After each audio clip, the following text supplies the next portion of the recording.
أعوذ بالله من الشيطان الرجيم لا حول ولا قوة إلا بالله العلي العظيم بسم الله الرحمن الرحيم الحمد لله رب العالمين والصلاة والسلام والتحية والإكرام على نبي المبيض والرسول المسدد والمعمود الأمجد النبي الأمي المكي المدني القرشي الهاشمي الأبطحي مولانا ومولى الثقلين الجد الحسن والحسين أبي القاسم محمد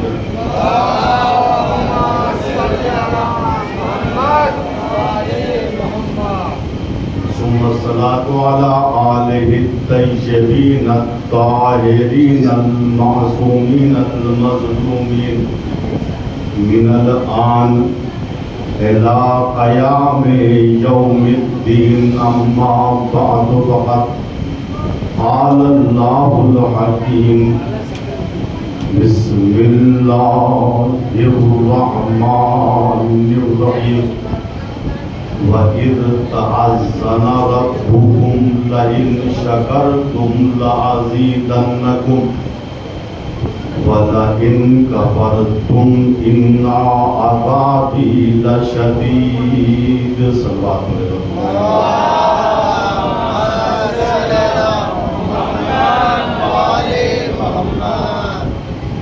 سورہ ابراہیم کی 7ویں آیت جس میں رب الارباب نوع انسانی کو مخاطب کر کے یوں کہتا ہے جبکہ تمہارے پروردگار نے اس بات کا اعلان کر دیا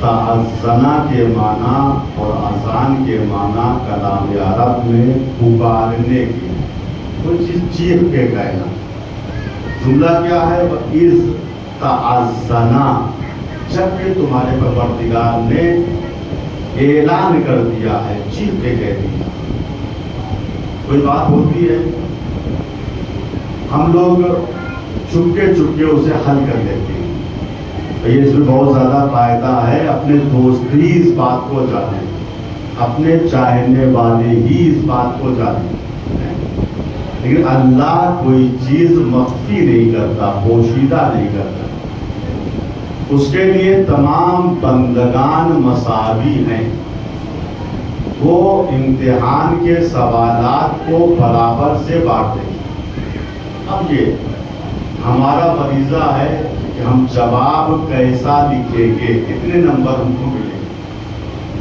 تو اللہ نے کہا جبکہ ہم نے اس بات کا اعلان کر دیا پیپر پہلے سے آؤٹ کر دیا کہ اگر تم شکرانے نعمت کرو گے تو ہم نعمتوں میں اضافہ کر دیں گے برخلاف اس کے کہ اگر تم نے کفران نعمت کیا تو جان لو اِنَّا عَذَابِي لَشَدِيدٌ جہاں ہماری نعمتیں بے پایان ہیں ختم ہونے والی نہیں ہیں وہاں ہمارا عذاب بھی بہت سخت ہے